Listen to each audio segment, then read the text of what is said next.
Ceci est un livre audio autogénéré par Google. Dislocation. Au XXe siècle, de nombreux artistes ont eu la volonté d'assigner comme finalité à leur production autre chose que la seule contemplation. Cependant, les historiens et les critiques d'art ont été réticents à classer cette production sous une même catégorie. Au contraire, en effectuant leur intégration par l'esthétique sur le seul mode du jugement de goût, ils ont été conduits à les raccrocher à des catégories préexistantes au prix, parfois, de manipulation où la sophistique avait la part belle. Quoi qu'il en soit, de nombreux créateurs ont considéré que la contemplation, comme fin exclusive de l'activité artistique, était une position intenable dans une époque où les bouleversements scientifiques, techniques et sociaux modifiaient en profondeur les sensibilités et menaçaient les conceptions les mieux établies concernant la vie et la culture. Parallèlement, une réflexion a commencé à concurrencer l'esthétique traditionnelle, principalement dans la sphère d'influence de la philosophie analytique, c'est-à-dire dans un cadre pragmatique dont le monde anglo-saxon était le principal représentant, pour rendre compte de ces nouvelles approches artistiques. Maurice White affirme ainsi que art est un concept ouvert. Je peux énumérer quelques cas et quelques conditions sous lesquelles je peux appliquer correctement le concept d'art, mais je ne peux les énumérer tous. Autrement dit, la liste des conditions sous lesquelles on opère la qualification d'art n'est pas exhaustive et ne peut pas l'être. Selon Dominique Château qui commente le passage cité de Maurice White, l'exhaustivité ne pourrait être obtenue que si l'on explorait complètement le paradigme des éléments désignés par le concept d'art.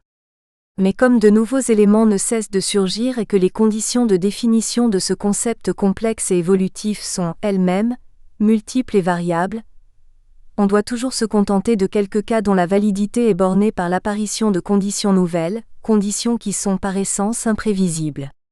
Au contraire d'un concept mathématique dont la définition est donnée une fois pour toutes et ne nécessite aucun réexamen, concept par définition fermé, le concept d'art serait donc ouvert, ses conditions d'application pouvant être modifiées et son usage étendu. Et de telles modifications seraient nécessaires à chaque fois que le classement d'une nouvelle œuvre dans une catégorie d'art donnée ferait apparaître une ambiguïté, par exemple lorsque l'œuvre est à cheval sur deux catégories, roman et biographie, ou lorsqu'elle ressortit imparfaitement à une catégorie, un collage est-il une peinture, ou lorsqu'elle crée une nouvelle catégorie, le mobile par rapport à la sculpture, ou surtout quand elle n'entre dans aucune catégorie dérivable de celle qui existe, le ready-made. En outre, en transgressant les frontières des genres, les peintres, les sculpteurs, les poètes, les musiciens et les cinéastes ont proposé de nouvelles formes d'art et des actions, souvent éphémères, dans le but d'explorer les états de conscience qui accompagnaient les changements des sociétés. Nous faisons alors l'hypothèse que le son a parfois joué un rôle de catalyseur dans la circulation des idées entre les arts plastiques, la poésie et la musique, c'est-à-dire que le son a pu être un domaine d'expérimentation à partir duquel il était possible, et plus facile, de renouveler la conception de l'art. Cela a pu être le cas d'artistes tels que Marcel Duchamp, Raoul Haussmann et John Cage. De plus, le son étant présent dans la plupart des situations artistiques, il était inévitable qu'une critique des conditions de réception des œuvres autres que théâtrales se manifestât aussi en dehors des lieux de spectacle où il était admis comme une composante nécessaire, et où avait commencé cette critique avec notamment le mouvement Dada. Par ailleurs, les notions de non-intentionnalité ou de hasard qui ont nourri certaines pratiques musicales ont induit une remise en question parallèle dans les autres secteurs artistiques. Les attitudes qui en ont découlé, et qui avaient été rendues possibles jusqu'à la fin des années 1960 par une sorte de collectivisation des idées et d'influences assumées entre disciplines, sont devenues par la suite plus individuelles, lorsque les découvertes qui avaient été expérimentées sur un mode social ont pu être assimilées et transposées dans le cadre de l'institution, autrement dit quand institution, dont le mode de fonctionnement privilégie les individus, est parvenue à surmonter une certaine résistance naturelle d'artistes appartenant à des groupes constitués. La dimension sonore des travaux qui ont ainsi pu être présentés dans un cadre plus large et reconnu, a entraîné un renouvellement dans la présentation des autres expositions de ce cadre institutionnel, expositions qui ont par ce biais bénéficié d'une valeur plus spectaculaire. L'institution en a depuis fait le moteur principal de sa médiation, avec des scénographies de plus en plus élaborées où les dispositifs sonores complètent presque systématiquement les éclairages et l'architecture. Nous considérons également que la pratique musicale a pu favoriser ces changements d'attitudes artistiques, en raison de la nature plus concrète des matériaux manipulés, et en fonction de l'autonomie qu'elle a revendiquée. En effet, la musique a toujours plus ou moins échappé à l'obligation de signifier, et elle a toujours été suspectée de n'être au mieux qu'un jeu de l'esprit et au pire qu'un divertissement stérile. Déjà saint Augustin nous prévenait de ce danger. « Je conviens que tes paroles sont spécieuses et comme imprégnées du doux miel de la rhétorique et de la musique. Aussi longtemps qu'on les entend, on est sous le charme. Mais pour un malheureux, le sentiment de son malheur est plus pénétrant encore. La musique ne se donnait pour but de plaire qu'en dépit des philosophes, pour lesquels son intellectualisme et son maniérisme la menaient tout directement à sa propre décadence en même temps qu'à la déchéance de ceux qui se laisseraient séduire par elle. Le siècle de la philosophie des Lumières n'aura pas plus de considération pour la musique, en particulier la musique instrumentale, impossible à faire entrer dans le système du langage et donc impénétrable à la rationalisation, et cette coupure n'a pu être raccommodée que dans la prise en considération de langages non-verbaux. Costin Miereanu, par exemple, estime que la sémiotique de la musique occupe une place centrale, toute particulière, se comportant comme une discipline intermédiaire. Elle est à classer parmi les sémiotiques non linguistiques, à cheval sur les sémiotiques verbales et non-verbales. Cela veut dire que dans une sémiotique élargie aux langages non-verbaux, la question de la signification qui faisait entrave aux vœux de rationalisation est dépassée et que si la musique peut être envisagée comme appartenant à cette zone intermédiaire, le compositeur peut lui-même choisir cette position par rapport à son travail en cessant des apostrophes. Assumer une signification extérieure au développement de ces matériaux et de ces structures, et par dérivation, adopter aussi cette posture au regard des autres formes d'art, se donnant ainsi la possibilité de les pratiquer dans le même mouvement. C'est encore à partir des changements intervenus dans les conditions de réception de différentes formes d'art, sous l'impulsion notamment de Marcel Duchamp, que la musique a pu défaire les liens qui existaient entre l'esthétique et l'artistique. Comme le dit Costin Miereanu, dans une optique polyartistique du fait musical, nous pouvons manier des objets clôturés qui cependant, de par la nature plurielle du contexte où ils seront lus, ne seront plus perçus comme tels. Dans une vision dynamique, à l'image du concept de dérive, ces objets clôturés deviendront des matériaux convergents afin de configurer une situation polyartistique. Si Costin Miereanu inclut l'opération de détournement, l'une des plus fréquemment revendiquées par les avant-gardes, parmi ces stratégies compositionnelles, nous voyons que quand il s'agit de décrire sa démarche sous son aspect le plus général, en y incluant la réception, il emploie la notion de dérive, tout aussi opposée par ailleurs que celle de détournement à la théorie hegélienne de l'art romantique qui présuppose des formes dominantes et un caractère obligatoire des matériaux, en somme une esthétique. Cette notion de dérive permet de décrire les changements intervenus au niveau de la composition et de la pratique musicale, au niveau des échanges entre disciplines artistiques, et au niveau de la réception de l'œuvre d'art, en tant qu'elle est constituée aussi par ceux qui la reçoivent. Gilbert Simondon relève cette mutation des objets autonomes des œuvres autosuffisantes en œuvres relatives et contextuelles, en notant qu'il n'y a pas ou plus d'œuvres complètes et absolues. D'ailleurs, ce n'est jamais à proprement parler l'objet qui est beau, c'est la rencontre, s'opérant à propos de l'objet, entre un aspect réel du monde et un geste humain. Il peut donc ne pas exister d'objet esthétique défini en tant qu'esthétique, sans que pour cela l'impression esthétique soit exclue. La musique, comme tout autre objet, peut être cet aspect du monde auquel un geste s'applique comme à un support, ou à propos duquel un geste s'accomplit en produisant cette impression esthétique, sans objet. Mais cette manière de définir une inesthétique est encore trop vague. Beaucoup d'artistes pourraient légitimement revendiquer la notion de dérive, et il suffirait qu'un objet, sonore ou non, soit quelconque au regard de la perception pour que l'on puisse prétendre l'inclure dans le corpus en question. Il est donc nécessaire de reprendre le jeu des définitions. Si l'esthétique est exprimée par les œuvres des hommes, et surtout l'idéal esthétique par l'habileté, le talent et la technique au service des dites œuvres, une inesthétique pourrait être le produit de leur oisiveté, de leur désœuvrement, comme ce qui s'opposerait à toute action, à tout ouvrage. Dans l'idée de dérive, il y a bien quelque chose qui renvoie à la notion de désœuvrement. On part à la dérive lorsqu'on lâche prise, lorsqu'on accepte que la direction soit donnée par des forces extérieures sur lesquelles on n'a pas de contrôle, lorsque d'une certaine manière on erre parce que l'on n'a rien d'autre à faire que d'aller de ci, de là, au hasard, avec détermination mais au hasard, tant il importe peu que sans but défini ni tâche assignée, un chemin soit emprunté plutôt qu'un autre. Ce n'est effectivement qu'un emprunt et la voie sera bientôt libre. Mais ce qui importe pour notre propos est de remarquer que le désœuvrement nous tire en avant, quand bien même ce serait simultanément vers le bas, aussi sûrement que le sentiment d'être en train de faire quelque chose qui nous survivra, ce qu'est précisément une œuvre. Cette réflexion nous a conduit à prendre en considération la figure dialectique du rattrapage de la chute dans la notion des œuvres et désœuvrement, qui a été développée par Daniel Charles dans un article publié en 1998. Dans son approche de la notion d'œuvre, Daniel Charles expose 3 conceptions de l'art musical comme triple production, celle d'Aristote poétique, celle de Nicolaos Licinius, traité de 1549, et celle d'Algira Julien Grémas, sémiotique, dictionnaire raisonné de la théorie du langage. Les éléments qui la composent en sont respectivement épistémé savoir, energeia geste, ergon production, théorétique, contemplation de l'aptitude du sujet et connaissance du sujet, sa fin étant la science, sans production, practique, jaillissement de l'opus, sa fin étant l'exécution sans qu'il en subsiste rien, poietique, fabrication ou construction d'un opus parfait ou absolu, à transmettre, virtuel, actuel, réel.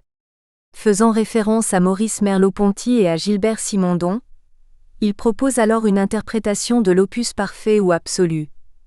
L'opus de la musica poetica ne serait pas à fétichiser mais à définir comme relevant de schèmes dynamiques, cinétiques ou énergétiques concrets, ou pour le dire avec Merleau-Ponty et Gilbert Simondon, préobjectifs. Susceptible donc de servir de matrice, de programme ou d'hyper ou hypotexte à des œuvres non encore advenues, et de participer à des sémiotisations et esthétisations contextuelles. La tripartition de Licinius, considérée de cette façon, recoupe exactement celle des phases processuelles du virtuel, de L' et du réel chez Grémas.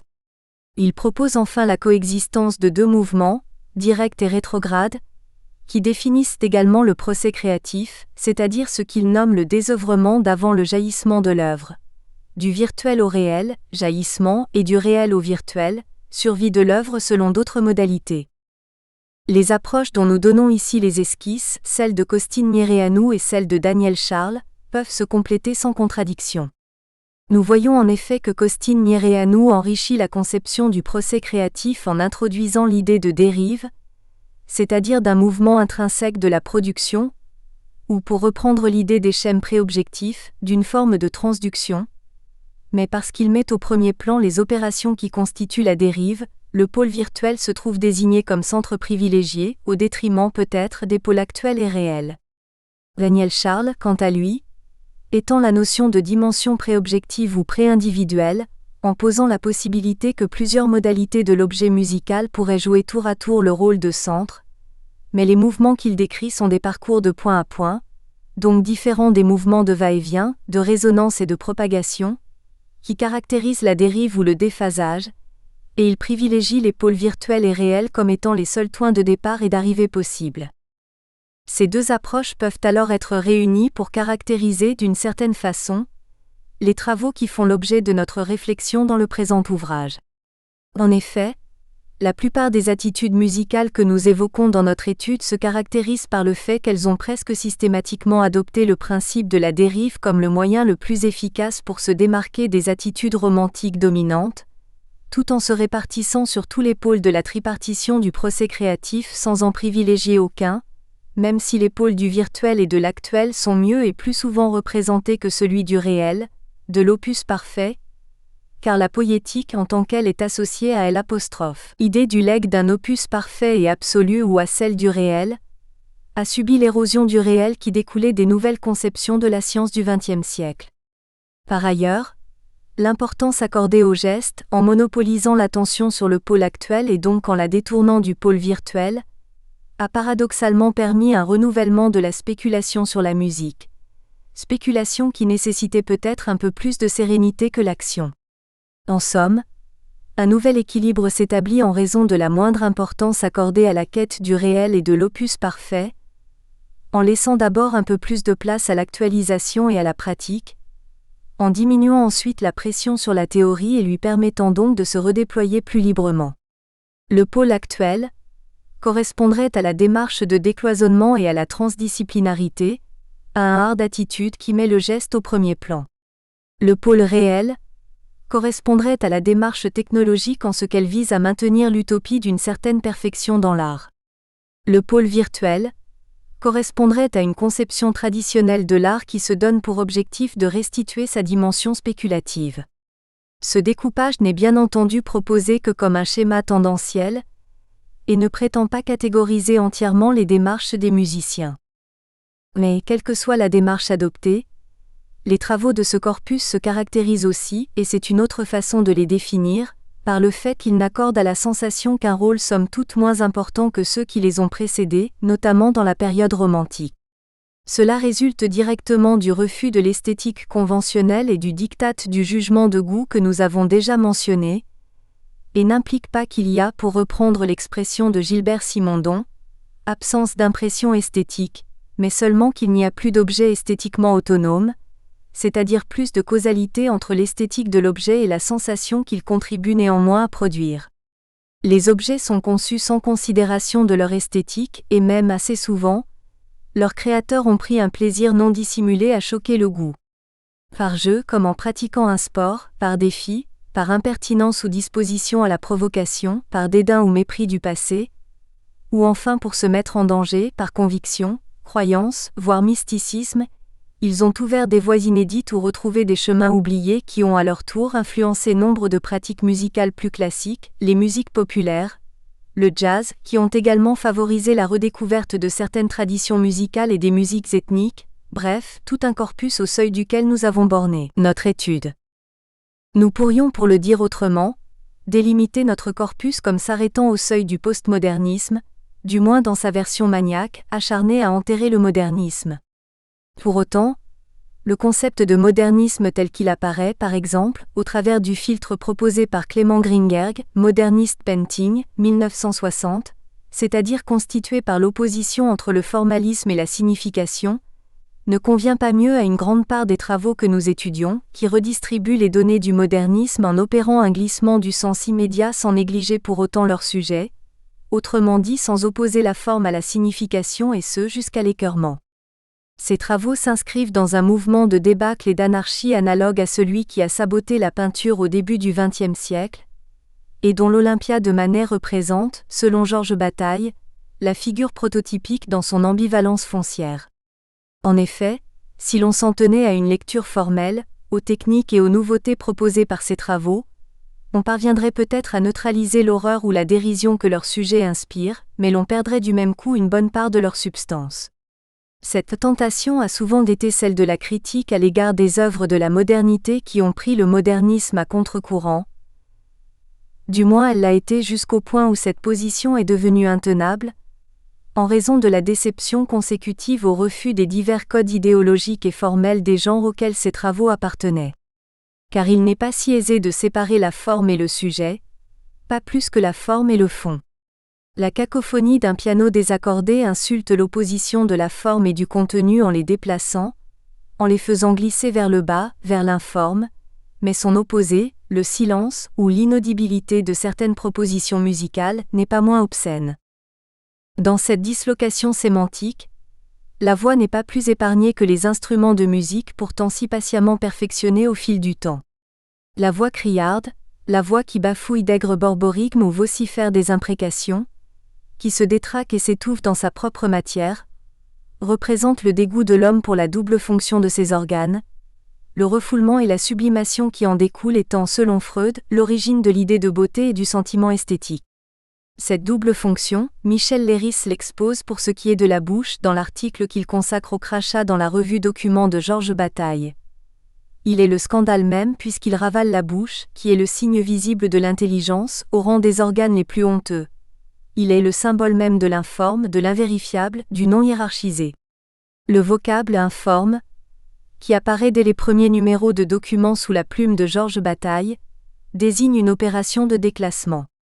Il a principalement une valeur performative qui consiste à interdire l'assimilation des objets rangés sous ce registre par l'altération des grilles de lecture ou des structures d'exposition, lesquelles ont toujours une prétention et une tendance grandiloquente auxquelles s'oppose justement Georges Bataille, tout en laissant intact leur caractère morphologique ou sémantique. Cette notion, l'informe, conçue par Georges Bataille pour affirmer une interprétation de la modernité discordante de celle du modernisme, a surtout été utilisée dans le domaine des arts plastiques. En effet, à partir du moment où ils ont été libérés des contraintes de la représentation, les arts plastiques ont été immédiatement le motif d'un débat, que la vacuité du sens qu'ils provoquaient rendait inévitable, et qu'il était probablement moins urgent de porter dans le domaine musical déjà largement déchargé de cette exigence de signifier. Or, l'interprétation moderniste a tenté de justifier l'existence d'un art sans représentation, en évoquant et quelquefois en invoquant la quête de sa propre essence. Mais l'art pour l'art, ou l'autonomie de l'art sont des concepts qui ne concernent pas seulement les arts plastiques. Par exemple, le premier postulat de l'interprétation moderniste de la modernité, à savoir que la peinture s'adresse uniquement à la vision, vaut également pour les autres formes d'art et notamment pour la musique. Les exclusions qui découleraient de ce premier postulat concernent aussi bien la peinture, d'où serait exclue toute temporalité, que la musique, d'où serait écartée toute dimension plastique ou spatiale. Le second postulat de l'interprétation moderniste, qui fait de l'art une activité sublimatoire du sujet percevant et qui postule une synthèse totale, un début et une fin de l'œuvre, une clôture qui résorbe tout désordre apparent, peut s'appliquer aussi bien à la musique qu'aux arts plastiques. Si par conséquent, la notion d'informe concerne d'abord les arts plastiques comme domaine au sein duquel elle s'est initialement forgée, il nous semble qu'elle peut constituer également une grille de lecture pour certaines expériences musicales au XXe siècle, dont nous proposons quelques exemples dans notre chapitre sur la spatialisation de la musique, ce dernier thème révélant par ailleurs l'ambiguïté de certaines de ces entreprises qui ne revendiquent l'impureté que pour mieux réinvestir la signification. La conception transdisciplinaire de l'art. Le déclin de l'art. Le Goethe de l'âge mûr, à la fin du XVIIIe siècle, avait renoncé à l'exaltation idéaliste de sa jeunesse en faveur d'une conception essentiellement classique de l'art. Partisan d'un strict cloisonnement, il évoquait le déclin de l'art qu'entraînerait inévitablement le mélange, la confusion de ces différentes formes. Une des caractéristiques les plus remarquables du déclin de l'art est le mélange des différents types d'art. Les arts eux-mêmes et leurs différentes formes sont parents les uns avec les autres. Ils ont une certaine tendance à se réunir et même à se perdre les uns dans les autres. Mais c'est justement le devoir, le mérite, la dignité du véritable artiste que de délimiter le domaine artistique dans lequel il œuvre par rapport aux autres, de faire s'établir chaque art et chaque forme d'art pour soi et avec la plus grande indépendance possible. C'est en effet pendant la période romantique que l'on recommence à penser la réunion des arts. Par exemple, le peintre Philipp Otto Runge a été une partie de sa vie, habité par l'idée de la fusion des arts sous la suprématie de la musique. Si les trois formes fondamentales ou catégories de l'art sont la musique, la peinture et la sculpture, alors le rythme est l'élément musical dans la musique, la modulation, l'élément pictural, et la mélodie, l'élément plastique. Et c'est dans l'œuvre de Richard Wagner que l'on trouve les premiers temps forts et d'une certaine manière, l'aboutissement de cette conception de l'œuvre d'art totale. En opposition avec la conception de Goethe, l'une des préoccupations principales des artistes du XXe siècle a été la suppression des frontières entre les différentes sections de l'art. Les compositeurs et les peintres se sont affrontés de manière analogue aux formes et aux contraintes artistiques traditionnelles. Car, de même qu'Arnold Schoenberg et Anton Webern ont déchiffré systématiquement la théorie harmonique de la musique dodécaphonique en la ramenant à ses composantes élémentaires, les artistes du Bauhaus, autour de Johannes Itten, Vassily Kandinsky et Paul Klee, ont développé une théorie plastique basée sur des éléments tels que le point, la ligne, le plan, la couleur. Ces théories ont été continuées avec plus de rigueur encore par Kazimir Malevich et Piet Mondrian, qui, justement, se réfèrent sans cesse dans ses compositions à la base mathématique de la musique. Était-il alors concevable que ces élémentaires puissent être semblables en musique et en peinture ? Pour cette époque de rapprochement entre les arts plastiques et la musique, les titres de quelques tableaux témoignent en tout cas de cette préoccupation pastorale, Kandinsky 1911, Grande Fugue Kandinsky 1912, ou Isidenoise Duchamp 1916, La musique est comme la peinture Picabia vers 1915 à 1920, Grande Danse Witters 1921, Contre-composition de dissonance Theo van Doesburg vers 1925, dans le style de Bach Klee 1919, Jazz Man Ray 1919, Fugue en rouge et vert Hans Richter 1923, Son bleu vert Eaton 1900, Broadway Boogie Woogie Mondrian 1942, de même que les premiers objets guitares de Pablo Picasso, ou encore la disposition rythmique de la composition des œuvres cubistes. Mais le rapprochement entre musique et art plastique peut également être envisagé du point de vue du statut des objets qu'ils proposent à la perception. N'entrez pas dans une maison dans laquelle on n'utilise pas la musique d'ameublement. La musique aussi évidente et permanente dans la maison que toute pièce de mobilier, la musique comme élément d'ameublement, à voir avec les oreilles. Erik Satie formule ainsi ce qui n'est pas immédiatement apparu évident pour les artistes plasticiens et les compositeurs. Utiliser les sons comme un matériau plastique, ou visualiser la musique. Depuis, le statut de l'objet d'art n'a pas cessé d'être questionné. Par exemple, l'œuvre de Robert Morris, Box with the Sound of Its Own Making, 1961, dans laquelle un haut-parleur situé dans l'objet reproduit en permanence les bruits provoqués par la fabrication de cet objet, nous semble exemplaire de cette attitude de croisement entre une approche musicale et une approche plastique. Cette simple boîte de bois d'où s'échappent toutes sortes de bruits est d'abord perçue visuellement, or ce N', et pas le matériau bois, mais le matériau acoustique qui, en faisant perdre son anonymat à la boîte, en fait une œuvre d'art. Ce télescopage devient palpable lors d'une écoute plus attentive, lorsque l'on prend conscience que le bruit qu'elle émet renvoie à sa genèse. Les trois démarches que nous venons d'évoquer, fusion, décloisonnement et déconditionnement, établissent en tout cas la contribution des avant-gardes dans la formation de la culture sonore contemporaine. Premièrement, la fusion et le décloisonnement, en amenant des compétences et des points de vue nouveaux par la circulation des artistes hors de leurs champs disciplinaires attitrés, produisent une ambiance comparable à celle qui avait existé à la Renaissance. Deuxièmement, le déconditionnement, par la remise en question des codes, des procédures et du statut de la musique, annonce un art d'attitude, par opposition à un art de l'objet. Les Musikanliche Würfelspiel, jeux de dés musicaux, attribués à Mozart étaient cités par John Cage et par certains membres du mouvement Fluxus, qui en faisaient du coup, un précurseur de la musique aléatoire. Par ailleurs, la dimension conceptuelle de la musique est très ancienne. Puisqu'aucune musique n'est censée exister sans ordre, puisque l'ordre est le garant de l'harmonie et qu'il est représenté par les nombres, la musique reposerait sur un fondement rationnel et mathématique. Ainsi, l'art combinatoire du père minime marin Mersenne, 1636, pose les bases d'une musique dont il ne fait jamais la démonstration, de même qu'Athanas Kircher, 1650, tente de rendre équivalent, composé et permuté au moyen d'une machine combinatoire. Ces procédés fonctionneraient alors comme une amorce et préparerait le terrain pour une contamination entre disciplines artistiques. L'utilisation de procédés peut encore être comprise comme un fait de détournement. Si l'acte de composition se trouve ainsi démythifié, mis à l'écart des codes et conventions traditionnelles, cela ouvre un espace pour les non-musiciens et pour le développement de mécanismes et de procédés, qu'ils s'appliquent à la composition ou à l'exécution de la musique.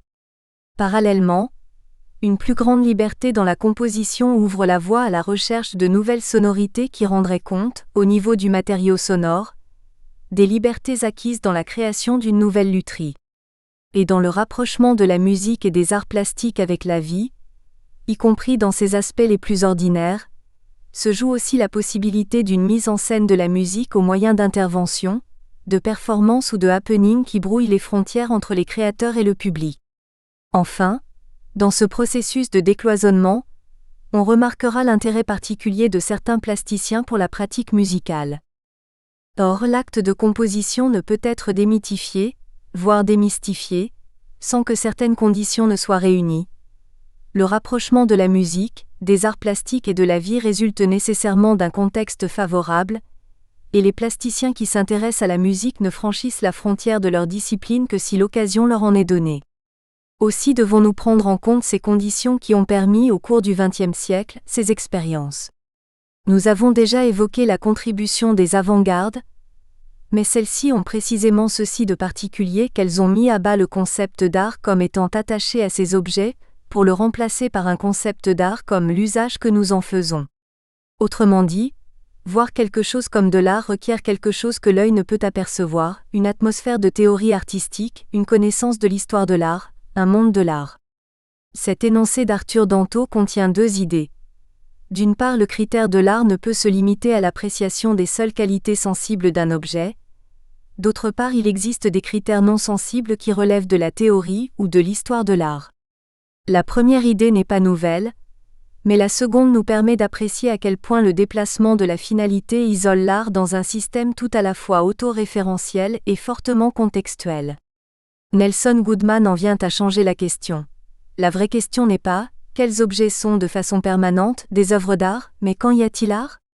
Avec cette dernière approche, aucune conception essentialiste de l'art ne peut plus avoir cours et l'art devenu une sorte d'idéalisation de la matière, cette opération ne confère plus à l'objet de statut permanent. Il n'y a donc plus d'autonomie de l'objet, mais seulement une autonomie relative, contextuelle et historique, et l'idée de l'art pour l'art semble privée de tout contenu réel, même si elle peut toujours être revendiquée par certains. Conséquemment, la contribution des avant-gardes n'a elle-même été possible qu'au travers de celles, sous-jacentes ou provoquées, d'institutions comme les galeries, les musées, la critique ou encore l'académie, représentées par les écoles d'art et les universités. Dans certains cas, l'université a en effet pu jouer un rôle déterminant en reproduisant dans son organisation les figures que lui suggéraient des artistes. Par exemple, l'UFR des arts plastiques, composante de l'Université de Paris 1, a été fondée à la fin des années 1960 par Bernard Tessèdre, historien de l'art et esthéticien venant de l'Université de Paris 1, et Bernard Lassus, plasticien venant de l'École nationale supérieure des beaux-arts, par la réunion de théoriciens de l'université et de plasticiens des beaux-arts auxquels sont venus s'adjoindre au fil du temps un certain nombre d'artistes de diverses disciplines, Yanis Xenakis, André Almouro, Julio Leparc, François Morellet, Michel Journiac, ainsi que de scientifiques, Henri Pfeiffer, Bernard Caillot, Léo Darakis, François Molnar. Ainsi, théorie et pratique ont été réunies et le croisement de nombreuses disciplines à vocation scientifique, psychophysiologie de la perception, cognition, esthétique, histoire, sociologie, et de pratiques artistiques, arts plastiques, littérature, poésie, musique, architecture, cinéma, art du spectacle, a constitué le creuset où s'inventait un enseignement artistique original, non pas au sens absolu, mais original pour l'époque, où des pratiques arts expérimental ont pu être tentées, pratiques qui ont influencé certaines conceptions de l'art contemporain 25. Mais il existe une difficulté qui tient au fait qu'un travail en équipe suppose un minimum de structure, induisant la plupart du temps un processus d'institutionnalisation, lequel processus tend en retour à figer les échanges dans des cadres normalisés. La situation est donc, par essence, instable et les regroupements constitués par nature éphémères, la tendance à la mouvance des diverses interactions mises en place s'opposant à la tendance à la stabilité de toute institution. Par conséquent, que l'institutionnalisation soit faite après coup ou qu'elle soit prévue dès le début comme cela a été le cas avec l'UFR des arts plastiques, l'évolution à terme ne peut qu'être catastrophique 26. Elle est nécessaire à la mise en œuvre des regroupements mais dès qu'elle est constituée, elle menace l'efficacité des échanges qu'elle codifie. Nous pouvons ajouter à cela que le processus d'institutionnalisation n'a que rarement lieu au motif de la fusion, du décloisonnement ou du déconditionnement, sa tendance naturelle étant plutôt à la préservation des territoires, si bien qu'il existe presque toujours une contrepartie, un supplément au contrat qui, en donnant d'un but, une application au projet, rassure les investisseurs et lui assigne par avance une finalité différente de celle pour laquelle il avait été initialement conçu. Ainsi, dans le cas de l'UFR des arts plastiques, le contrat stipulait qu'elle devait mettre en œuvre une agrégation afin de former des professeurs pour les lycées. C'est ainsi qu'un nouveau corps d'enseignants s'est constitué au sein de l'UFR, nombre de ces professeurs étant parvenus à intégrer l'université. On a alors pu observer un recloisonnement des disciplines, comme résultant d'une suprématie des arts plastiques, et il est possible d'évoquer des mécanismes analogues, bien qu'à chaque fois différents, à propos des nombreux groupes qui se sont constitués au fil du temps sur le principe de l'interdisciplinarité. Mécanisme et procédés. La connaissance des lois mécaniques s'est appliquée dès l'Antiquité à la construction de machines et d'automates avec par exemple, le philosophe Héron d'Alexandrie qui avait conçu des tuyaux d'orgue automatiques, puis au Moyen Âge, avec le développement des carillons automatiques en Europe de l'Ouest. En 1740, Jacques Vaucanson construit un satyre qui joue de la flûte traversière, un canard et des bergers qui jouent de la flûte et du tambour. Ils ont été présentés en public à Strasbourg en 1746. Finalement, au XVIIIe et XIXe siècle, des industries se sont constituées pour développer et fabriquer des instruments de musique mécanique. Ces inventions répondent à un besoin car, comme le dit Alexander Büchner, jouer d'un instrument de musique demande toujours une certaine habileté et un certain don musical qui ne sont pas le fait de tout le monde. C'est pourquoi depuis les temps les plus anciens, l'humanité a souhaité et tenté de mécaniser les techniques de jeu et aussi de construire un instrument de musique qu'on puisse maîtriser sans avoir ni adresse particulière ni formation musicale préalable. Vers la fin du XIXe siècle, on pouvait distinguer deux groupes d'instruments mécaniques, des instruments traditionnels adaptés avec des dispositifs qui remplacent l'interprète de façon mécanique, pianola, orchestrion, des appareils qui produisent du son dans un processus d'enregistrement et reproduction du son lui-même, phonographe, gramophone. Dans son essai en date de 1925 sur la mécanisation dans la musique, Hans Stockenschmidt privilégie l'idée de la manipulation directe, par un travail du compositeur s'exerçant sans médiation sur le disque. Pour résoudre ce problème, nous allons suivre les suggestions du peintre Moholy Nagy, du Bauhaus à Weimar. Il propose de porter sur un immense disque d'environ 5 mètres de diamètre des tracés de taille correspondante, et de réduire ensuite cet original à la taille nécessaire pour le gramophone par des moyens photomécaniques. La forme de l'œuvre d'art est fixée sur le disque une fois pour toutes avec une précision mathématique. Les premiers essais de manipulation de disques à grande échelle ont été faits au club d'essai, par Pierre Schaeffer en 1948, mais ce N', et que dans les années 1960, quand il est devenu un support de reproduction de masse, que le disque a été redécouvert par les compositeurs et les artistes 30. Par exemple, Stummen Gramophone, objet de Joseph Beuys, ou Broken Music, collage de Milan Knisak dans lesquels de nouveaux morceaux de musique résultent d'un découpage et recollage minutieux de différents disques. Autre exemple, World's Greatest Music, de William Anastasi, fait de 3 électrophones portatifs qui jouent le même disque, mis en route et arrêtés selon un processus aléatoire, grâce à un générateur de hasard. Nous constatons qu'il s'agit dans tous les cas, d'utilisation non conventionnelle du disque. Mais, l'un des artistes les plus actifs dans ce domaine est Nam June Paik, inventeur de ready-mades et surtout connu pour son travail avec la télévision et la vidéo. Nam June Paik a également construit des ready-mades acoustiques, les Schallplattenschachlik, brochettes de disques réalisées pour son Exposition of Music de 1963. Un Schallplattenschachlik se constitue d'un électrophone dont l'axe prolongé supporte un nombre variable de disques et permet d'entendre, grâce à un bras de lecture qui se meut librement, les extraits choisis en ordre arbitraire. En passant le disque dit Verklärte La nuit transfigurée, de Schoenberg à seulement un tiers de la vitesse prévue, Nam June Paik a produit son premier disque en enregistrant les sons ainsi obtenus. Dans un esprit voisin, Laurie Anderson a construit en 1976 un violon dans le corps duquel tourne un disque, les informations musicales étant lues par une aiguille placée sur l'archet. Elle a par la suite également utilisé la bande magnétique, tendue sur les archets à la place d'écrins tandis que des têtes de lecture étaient collées sur le corps des instruments. Elle a ainsi créé, en 1979, sa première composition pour un orchestre de cordes, dans laquelle chaque musicien disposait de plusieurs archets préparés et d'un archet normal, les instruments étant reliés à une table de mixage. Le disque a ainsi offert à de nombreux plasticiens la possibilité de faire de la musique. Il est en effet manipulable comme un objet, et on sait que leur formation favorise plus le maniement des matériaux que celui des concepts ou des nombres. Cependant, les possibilités spécifiques du piano mécanique ont continué à attirer les compositeurs. En effet, le piano mécanique permet de jouer des accords et des tempos que la main de l'homme ne peut pas toujours produire. Un grand nombre de touches peuvent être actionnées en même temps, ou bien les rythmes les plus compliqués menés parallèlement. La première composition pour piano mécanique a été revendiquée par Igor Stravinsky. En 1918, il compose une étude qui autrement aurait dû être jouée par 3 pianistes. C'est de la même année que date la composition d'Alfredo Casella, 3 morceaux pour pianola, dans lesquels le nombre de notes à jouer simultanément sur des ambitus de 2 octaves impose en effet une exécution mécanisée.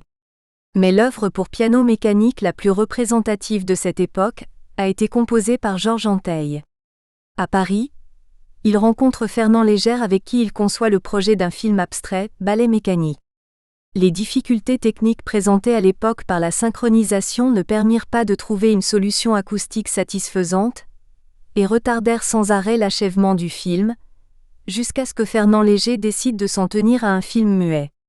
Georges Antheil réécrivit alors la musique pour en faire une œuvre de concert. Selon sa conception, 16 pianolas devaient être actionnés grâce à un rouleau central, et la batterie de percussion était complétée par une grande hélice d'avion qui tournait par des sonneries de porte et des sirènes.